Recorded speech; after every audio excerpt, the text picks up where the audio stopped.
나를 따라오라. 나를 따라오라. 얼마 전에 이제 목사 고시가 있었는데, 저도 이제 그 목사 고시 출제위원으로 함께 참여하고 또 면접 책임자로 또 함께 참여를 했었어요. 근데 이제 이런 분이 계셨어요. 부모님이 스페인어를 사용하는 언어권에 이제 이민을 가서 거기서 사업을 하세요. 근데 사업을 아주 잘 하고 계신데, 그러니까 이분은 거기서 태어나서 중고등학교까지 거기서 공부를 했어요. 그러다가 중고등학교 때에 하나님과의 관계에서 소명을 받고 주의 종이 되어야 되겠다라고 이렇게 확고한 마음이 세워져서 대학 진학을 한국으로 했어요. 그리고 주의 종이 되겠다라는 그 길이 정해졌기 때문에 충신대학 이제 신학과로 그렇게 진학을 했는데, 보니까 거기서 열심히 공부를 잘 했더라고요. 그리고 이제 신학대학원, 충신의 신학대학원은 3년 과정으로 됩니다. 공부할 양이 굉장히 많아서 이제 그런데 이 과정이 참 중요한 과정이죠. 근데 그 신학대학원 과정도 아주 참 잘 마쳤고요. 그 다음에 이제 이 신학 쪽에서는 이제 우리가 이제 그 국제 규범으로 따지면은 석사 과정이 2단계로 돼 있어요. 그래서 목회학 석사 과정이 신학대학원이고, 그 다음에 신학 석사 과정이 그 다음에 2년 과정으로 더합니다. 그 다음에 이제 뭐 박사 과정을 하게 되는데요. 근데 이분은 그 신학 석사 과정까지 코스웍을 다 마치고 논문 학기만 이제 남겨두고 있어요. 그런 상태에서 이제 그 강도고시를 마치고 이제 목사고시에 임하는데, 전체적으로 보니까 아주 진짜 열심히 준비했고 또 잘 준비했고, 또 목사고시 시험 본 것도 보니까 시험도 잘 봤어요. 그리고 이제 목사고시를 받으면은 한국에 있는 교회가 이분을 본인이 태어난 그 나라로 선교사 파송을 바로 하게 되어 있어요. 그렇게 이제 계획이 되어 있는데, 그러니까 이런 것으로 봐서는 참 두루두루 준비가 잘 돼 있고, 또 이렇게 물어보니까 여러 가지 면접을 하면서 보니까 뚜렷한 소명감이 있고, 이러한 준비가 잘 돼 있는 분이에요. 근데 이제 한 가지 이제 질문을 더 하게 됐는데, 이런 질문을 했던 것이죠. 중고등학교 때 소명을 받은 그때로부터 지금 목사 고시에 임하는 이때까지 본인이 직접 복음을 전해서 구원받은 사람이 몇 사람이나 되십니까? 이 질문을 했는데 굉장히 깜짝 놀랄 그런 대답을 하는 거예요. 한 사람도 구원받은 사람이 없다는 거예요. 전도의 열매가 한 사람도 없다는 거예요. 그래서 준비는 굉장히 잘 돼 있는데 전도의 열매가 한 사람도 없다. 이게 사실은 이제 충격적인 일이죠. 그래서 그 고시위원들이 고민에 빠지는 그런 시간이 있었는데, 왜 그러냐면은 오늘 우리 본문 말씀 보면은 나를 따라오라 그랬어요. 내가 너희로 사람을 낳는 어부가 되게 하리라 이렇게 말씀하셨는데, 예수님을 따라가는 것은 우리가 따라가고, 사람을 낳는 어부, 전도자가 되게 하시는 것은 예수님이 만들어 주신다는 개념으로 원문상으로 그런 뜻으로 말씀을 하는 거예요. 그런데 지금까지 한 명도 전도하지 못했다면은 그동안에 누구를 따라갔는지, 무엇을 따라갔는지 우리가 잘 알 수는 없지만 이 말씀에 비춰봐서는 이 진리의 말씀대로라면 예수님을 따라가지 않았다라는 결론을 내릴 수밖에 없는 이런 문제가 되는 것이죠. 이런 의문을 가질 수밖에 없는 것이죠. 그래서 이 고민에 참 많이 빠지고 참 그랬었는데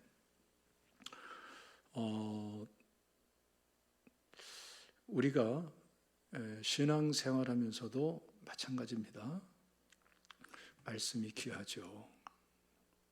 또 우리가 성경 공부를 한다, 무슨 어떤 신앙생활의 프로그램을 한다, 다 중요하죠.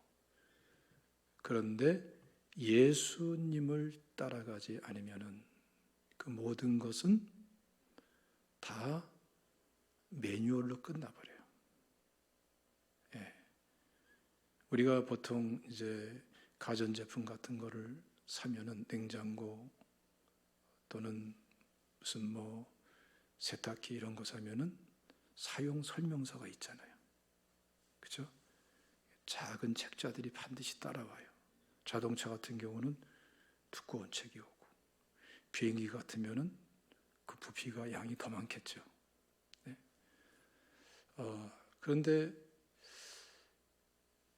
그 제품을 직접 움직여보고 사용해보고 활용해보지 않으면은 이 매뉴얼은 아무짝에 쓸 데가 없어요. 제품을 암만 허구한 날 들여다봐도 직접 움직여보지 않으면은, 사용해보지 않으면은 이 매뉴얼은 이게 맞았는지 틀린 매뉴얼인지 알 수가 없고, 그런 가운데에 매뉴얼만 연구하면은 매뉴얼의 양만 많아질 수가 있어요.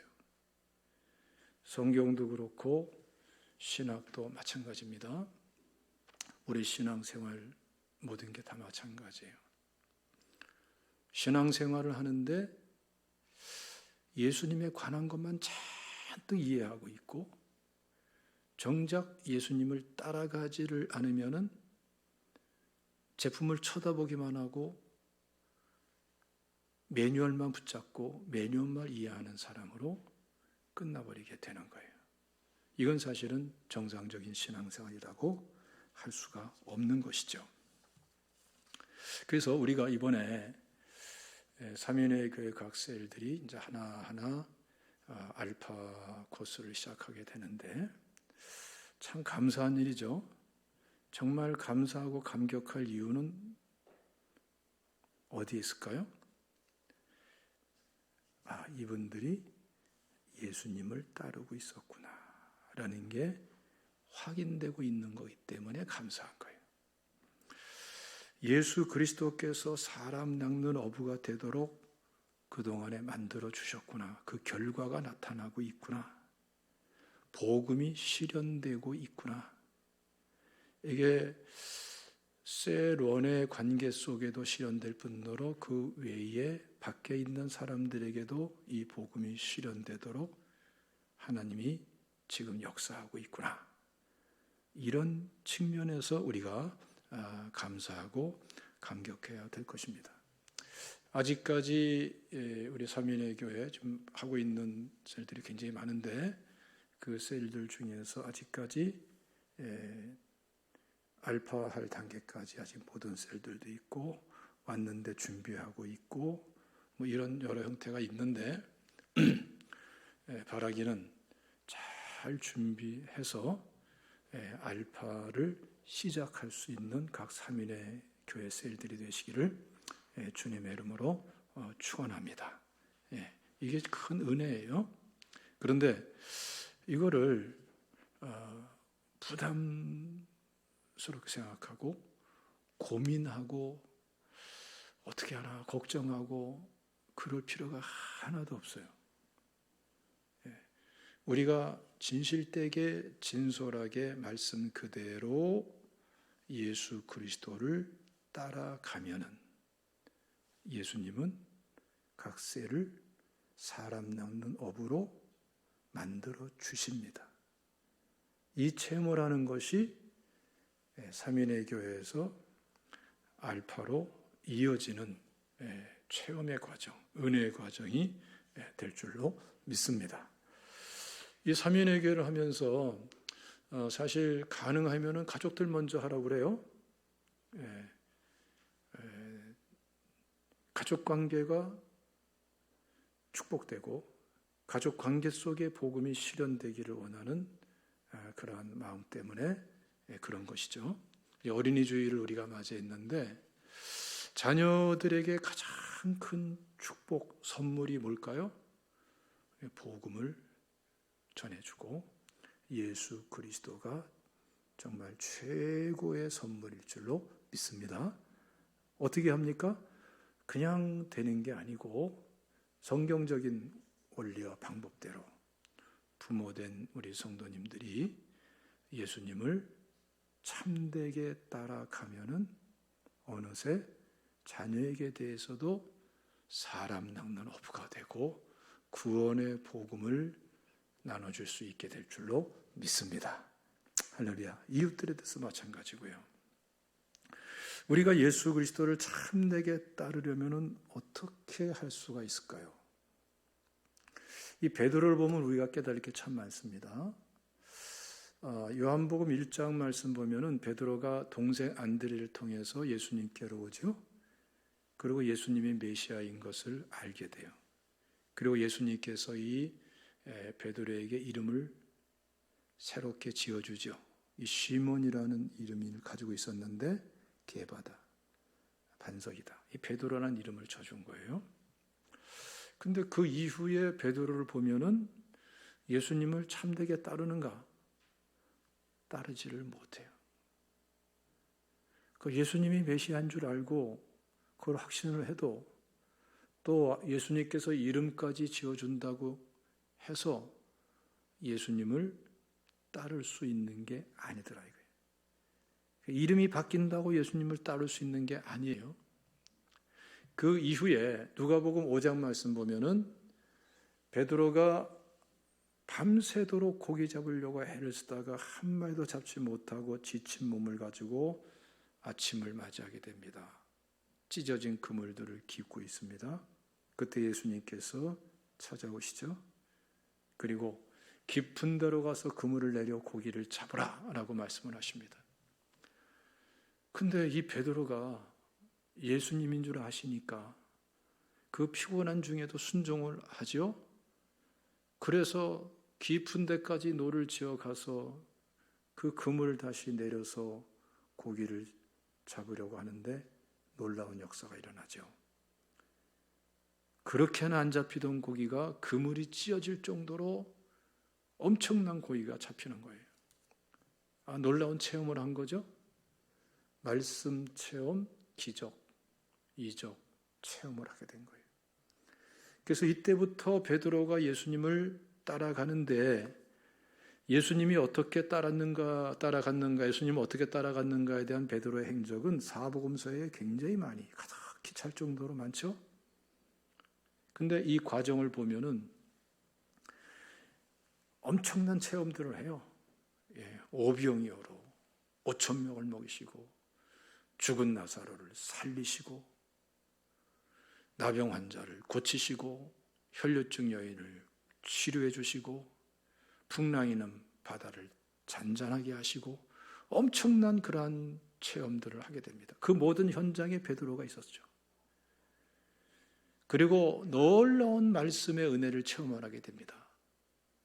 끊임없이 말씀을 체험하고 주님께서 역사하시는 기적들을 체험하고 왔는데, 그런데 그 하나하나의 과정을 쭉 보면은 예수님을 베드로가 그렇다고 해서 참되게 따라갔느냐, 의심스러운 내용들이 굉장히 많죠. 예수님과 동고동락했는데 근데 정작 예수님하고는 자꾸 어긋맞겨져요. 생각이 어긋맞겨지고 말이 달라지고 행동 선택이 어긋맞겨지고 따로따로 걷돌아요. 그게 바로 사복음서에 나타나는 이 베드로의 행적입니다. 예. 여러분, 그릇에다가 물을 붓고 거기다가 기름을 붓고 그리고 막대기나 이런 걸로 막 지으면 어떻게 됩니까? 서로 하나 된 것 같지만 섞인 것 같지만 섞이질 않아요. 시간이 갈수록 물은 물대로 기름은 기름대로 따로 모아집니다. 예. 그러니까 베드로의 삶이 그랬어요. 예수님과 동고동락하는데 그 많은 이적과 기적과 표적과 말씀의 은혜의 현장에 있었는데 그야말로 한솥밥 먹고 살았는데 예수님을 따르는 것 같았는데 함께 있으니까 이게 따르는 게 아닌가라는 생각을 했는데 사실 베드로는 예수님과 겉돌고 있었어요. 물과 기름처럼. 오늘날 많은 그리스도인들이 이렇게 신앙생활합니다. 같이 예배는 드리는데 직분도 귀한데 신앙 연조도 오래됐는데 열심히 뭐 하는 것 같은데 그런데 그래서 주님을 따르는 것 같은데 참되게 따르는 참된 신앙생활이 아니고 오히려 예수 그리스도와 어긋맞겨진 물과 기름처럼 함께 하는데 하나는 안 된. 그래서 예수님을 따르는 것 같지만 그냥 교회 생활이 돼버리고 정작 예수님을 따르는 생활은 안 되고 있는 사람들. 이런 그리스도인들이 얼마든지 많을 수가 있죠. 이런 상태에서는 신앙생활 자체가 힘들어요. 고달퍼요. 끊임없는 갈등이 생겨요. 허탈해요. 예. 희한하죠.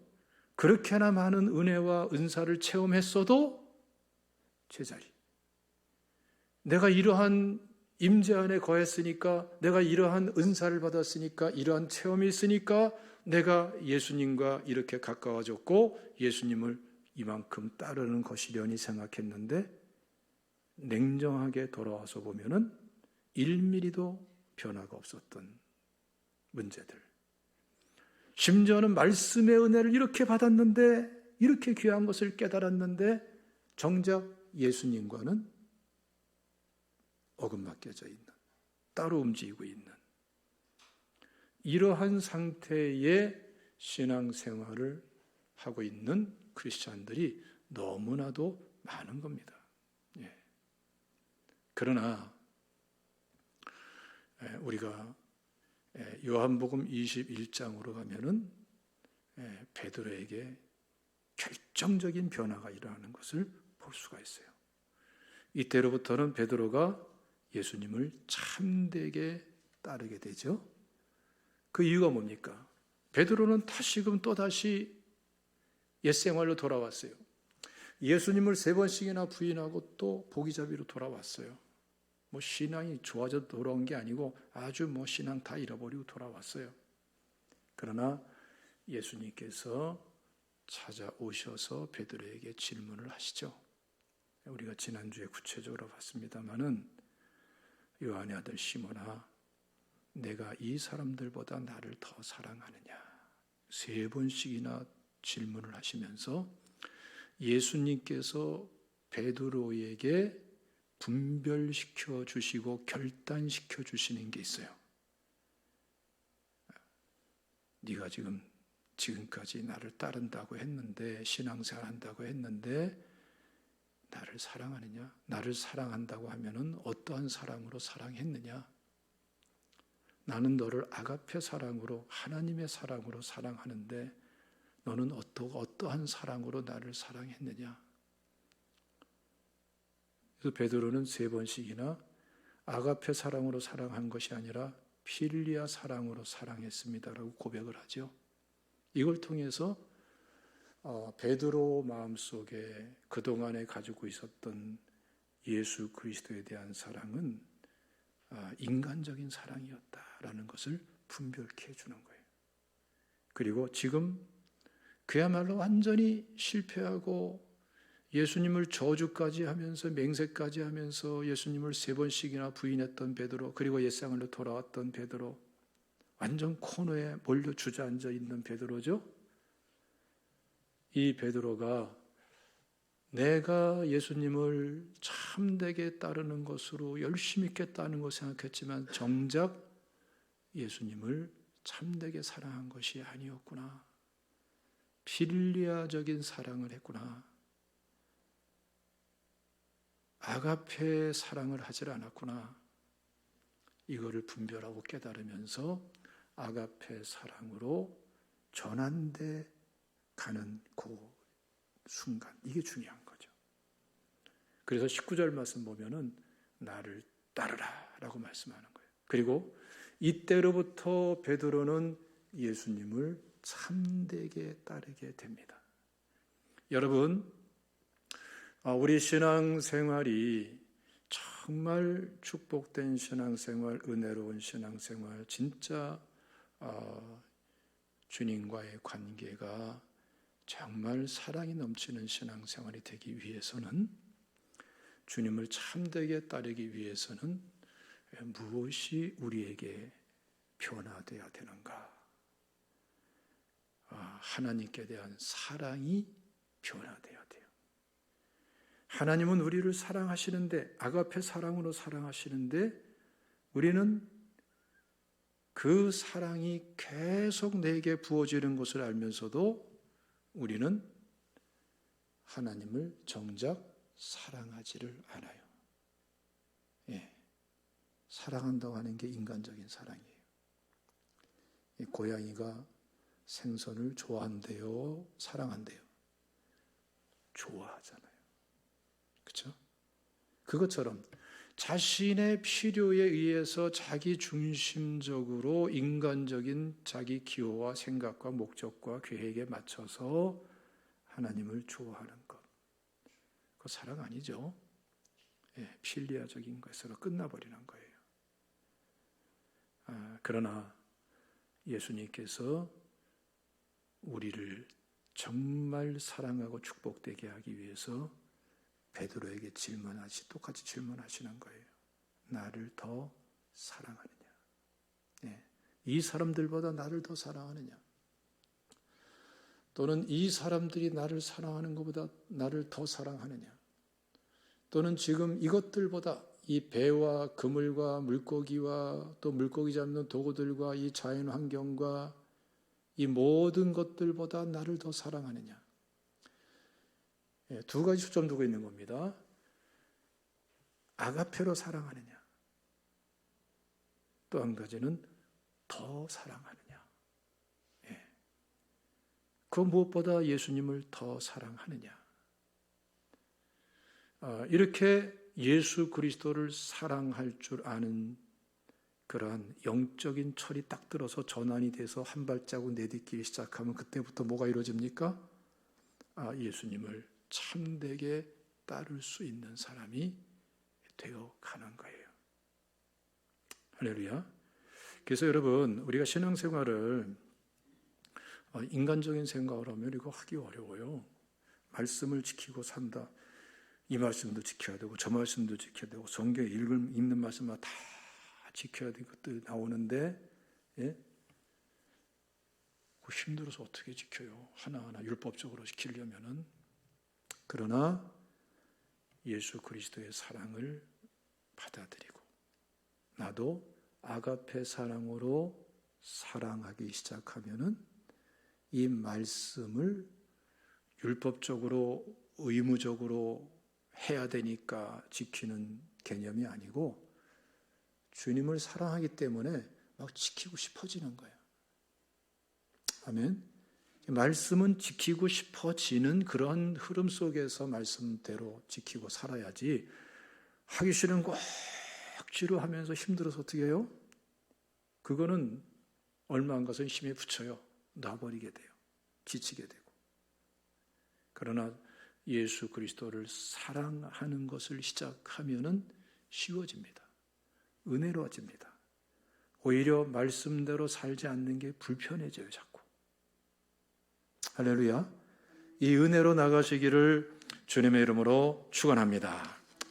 할렐루야. 우리가 이처럼 예수 그리스도를 사랑할 줄 아는 사람, 아가페로 사랑할 줄 아는 사람, 그래서 예수 그리스도를 따르게 되면은 어떤 일이 일어날까요? 굉장한 일들이 일어납니다. 요한복음 14장 23절 말씀을 다 같이 읽어보겠습니다. 시작. 예수께서 대답하여 이르시되 나를 사랑하면 내 말을 지키리니 내 아버지께서 그를 사랑하실 것이요 우리가 그에게 가서 거처를 그와 함께 하리라. 그러니까 이상하게 예수님을 사랑하지 않으면 예수님 말씀 지키는 게 부담스러워져요. 노동이 돼요. 근데 예수님을 사랑하면은 막 지키고 싶어져요. 따르고 싶어지고. 그렇죠?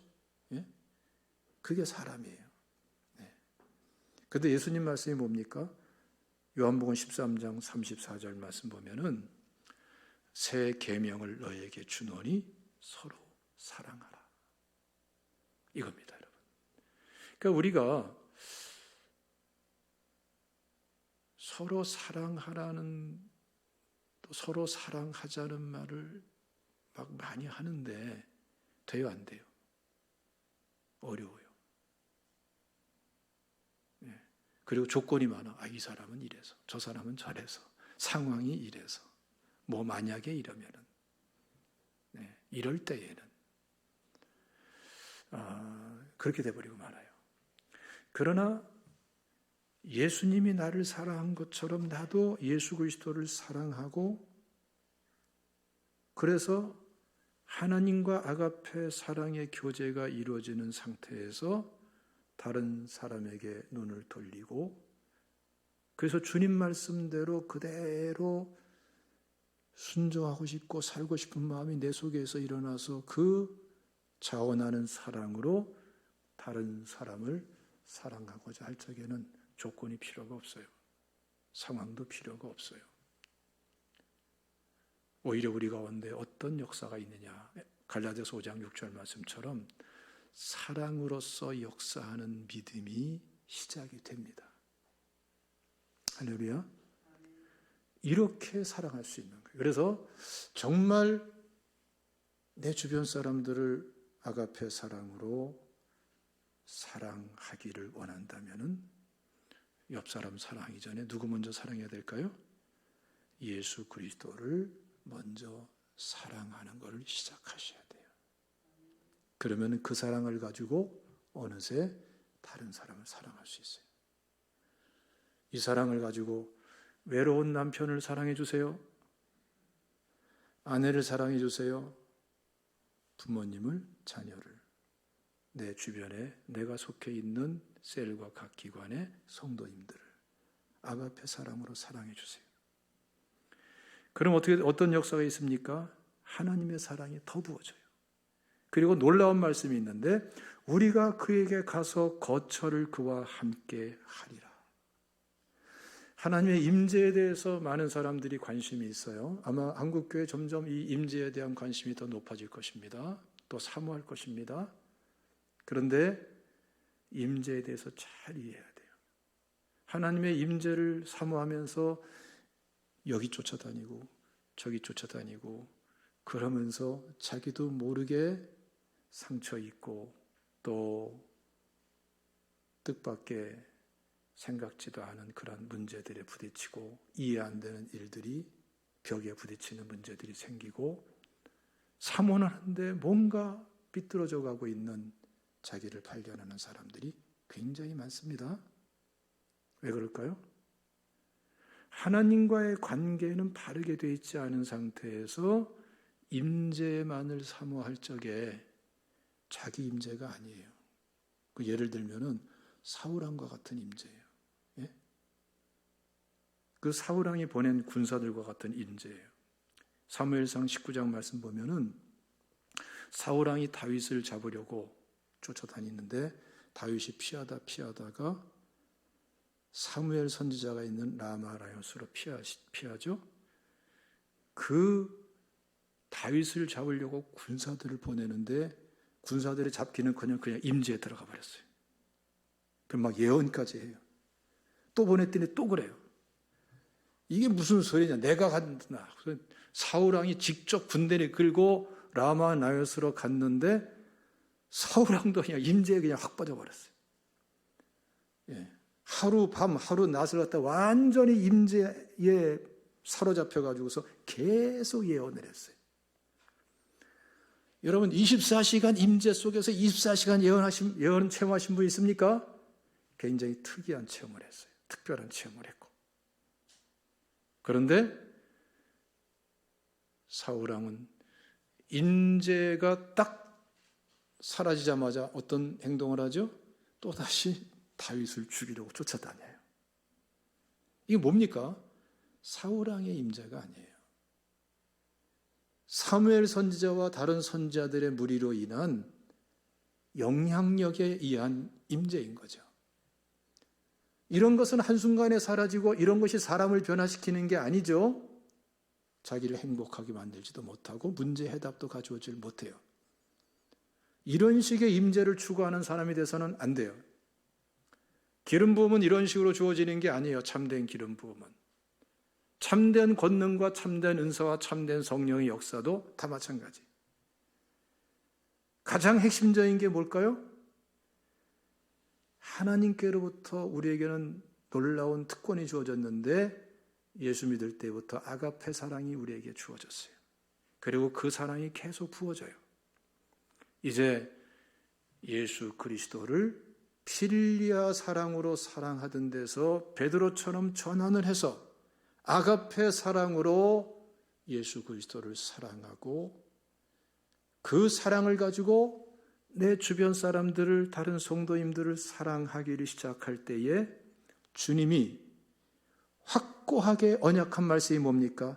우리가 그에게 가서 거처를 그와 함께 하리라. 거처라는 건요, 임재보다 더 확고한 거예요.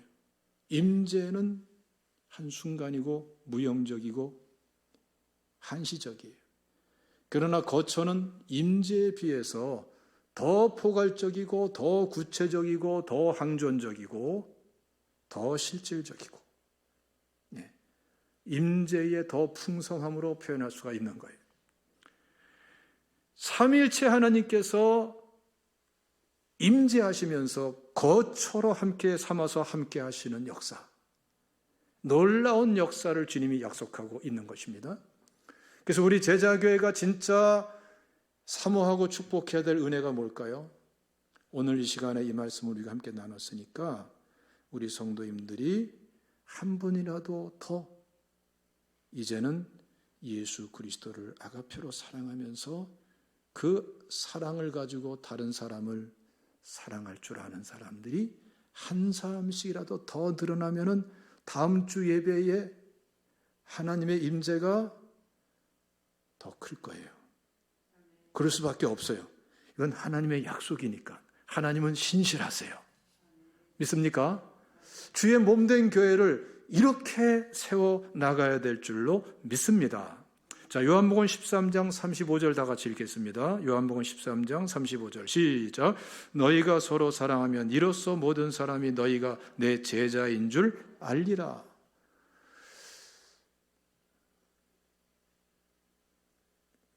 나는 예수 믿는 사람이에요. 이렇게 알려줄 필요가 없어요. 아, 집사예요. 이럴 필요가 없어요. 알려줄 필요가 없이 알게 된다는 거예요.